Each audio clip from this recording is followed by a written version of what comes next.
The night I thought I lost myself was the night I finally met who I really was. I was 42 years old. Game of Thrones had been on for 3 seasons. I'd won an Emmy. I'd done what I'd been chasing for so long. I'd become successful. I'd become visible. I'd become the thing that everyone said I couldn't become. And I was absolutely empty.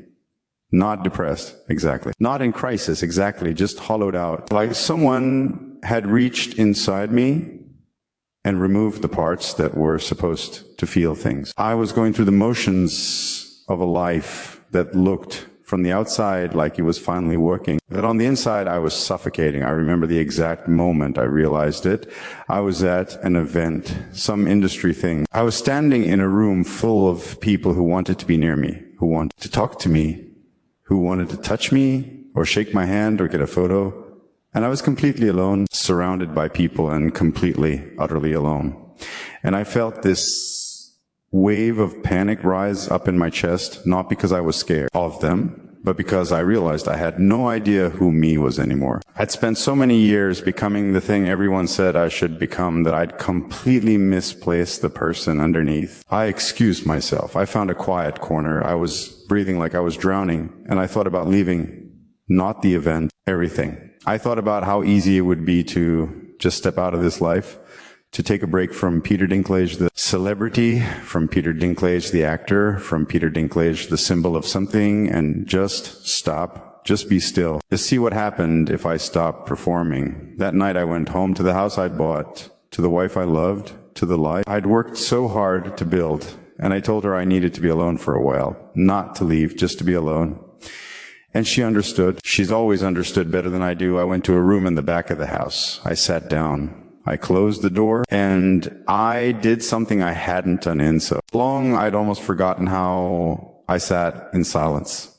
Not meditation, not journaling, not therapy, not any of the things that are supposed to help you process, just sitting. Just being alive in a body in a room with no sound and no purpose and no goal except to be there.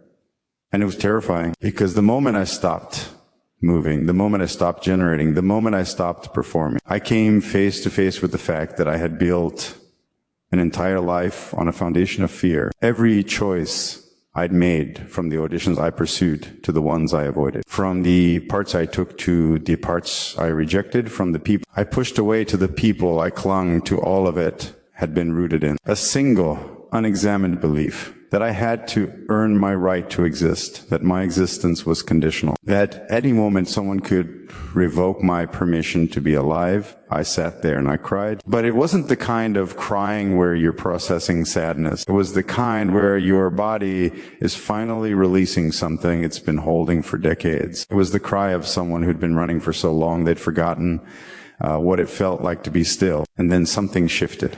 I can't describe it other than to say that the quality of the silence changed. The fear didn't disappear, but it became smaller. Not because I'd overcome it or conquered it, but because I'd finally stopped running from it. And when you stop running from something, you can actually see what it is. What I saw was this: underneath all the fear, underneath all the striving, underneath all the noise and the performance and the trying, there was still a person.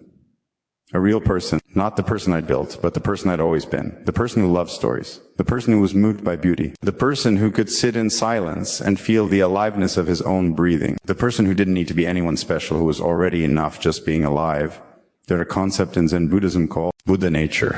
It's the idea that enlightenment isn't something you achieve or earn, it's something you already are. Every being already possesses Buddha nature. It's not hidden. It's not locked away. It's right here, right now, always. The only thing obscuring it is the noise of our thinking, our judging, our constant effort to become something we think we should be. I'd spent 42 years making noise. I'd spent 42 years trying to drown out the quiet voice underneath, the one that knew I was already okay. I'd been so afraid of silence because I was terrified that in the silence, I'd hear the truth that everything I'd been running toward, everything I'd been trying to become, everything I'd been performing, it was all unnecessary. I was already here. I was already alive. I was already enough.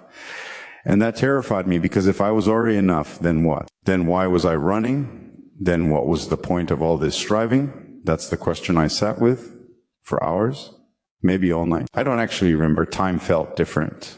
That might sound like hyperbole, but it's not. There's a difference between clock time and the time you experience when you're actually present. And I was present in a way I hadn't been in years. I thought about the kid I'd been. The kid who wanted to be an actor because he loved stories, because he loved the possibility of being someone else for a moment, because he loved the magic of making people feel things. I thought about when that had gotten twisted into this hunger to be seen, to be validated, to be finally and definitively proven worthy. I thought about where the twist had happened. I think it happened the day someone looked at me, really looked at me, and saw my size before they saw me. I think it happened the day I learned that the world had already decided I was limited. I think I'd spent 42 years trying to prove that the world was wrong. But in proving the world wrong, I'd become the world's version of me. I'd internalized its limitations so deeply that I built my entire identity around overcoming them. And there in the silence, I realized something that might sound simple, but felt like the most profound truth I'd ever encountered.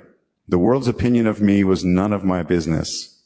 Not in a defensive way. Not in an I don't care what people think way, which is just another form of ego, but in a way that was actual surrender. In a way that meant what people think about me is happening in their minds, not in mine. What they believe about my limitations is their story, not my reality. What they've decided is possible or impossible for me is their belief, not my life.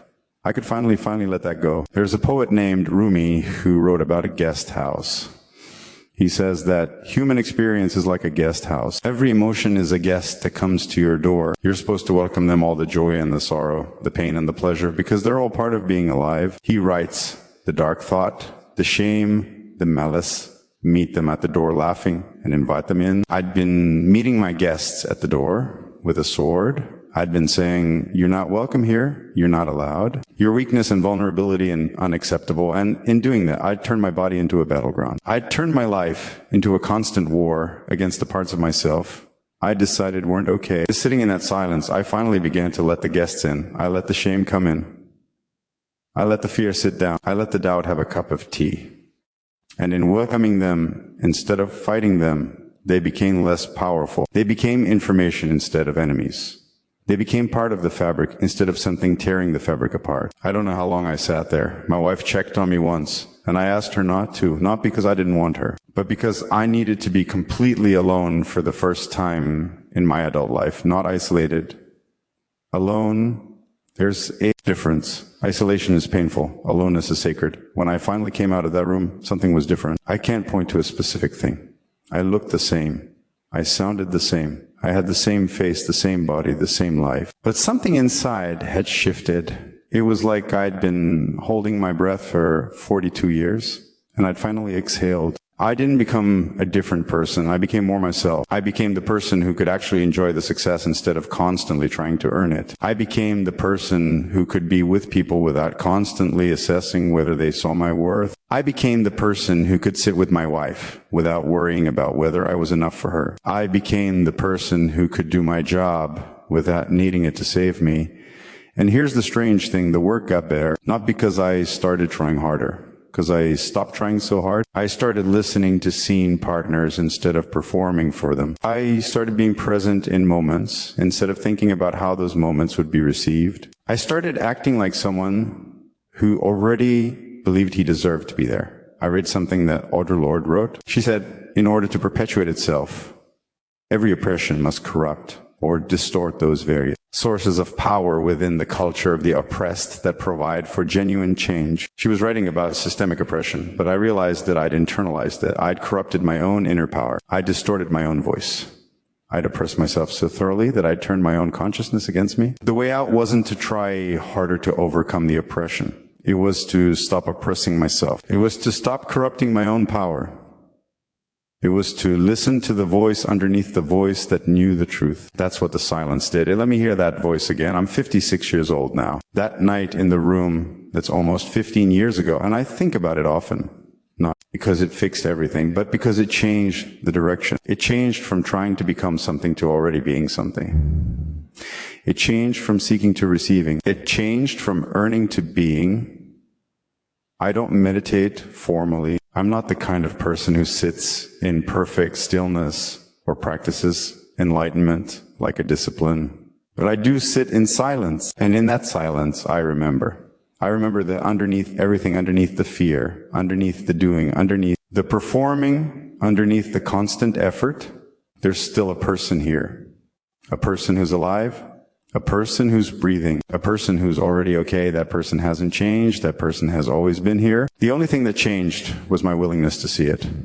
And I think that's what the world is missing. I think that's what we're all missing. We're all so busy trying to become something that we're not even available to being something. We're also focused on the external markers of success, the recognition, the status, the proof that we matter, that we're completely disconnected from the quiet. Constant fact that we already matter, that we're already here, that our existence is not conditional on what we achieve or become our proof. I didn't fix myself in that silence. I finally stopped trying to fix myself, and that's when healing actually began. So if you're out there right now and you're running, and I mean actually running like I was, trying to outpace something, trying to prove something, trying to become something before you're allowed to be at peace, I want to tell you something. The thing you're running from isn't going to hurt you. The silence isn't going to destroy you. The truth underneath isn't going to swallow you whole. What will happen if you stop running? What will happen if you sit for 5 minutes without your phone, without your music, without your distraction, and just be alive? You'll meet yourself.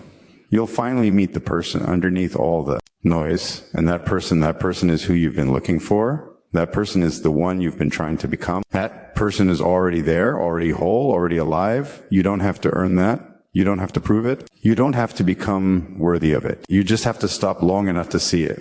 You just have to be still long enough to hear the quiet voice that's been there all along, saying the same thing it's always been saying. You're okay. You're here. You're alive. And that's enough. That's not nothing. In fact, that's everything. Let yourself hear that just once. Let yourself sit in the silence and hear the truth underneath all the noise. And then listen to what that truth is trying to tell you about the light. That's waiting for you when you finally stop running and start being. That's where everything changes. Not in the doing, in the being, not in the becoming, in the being.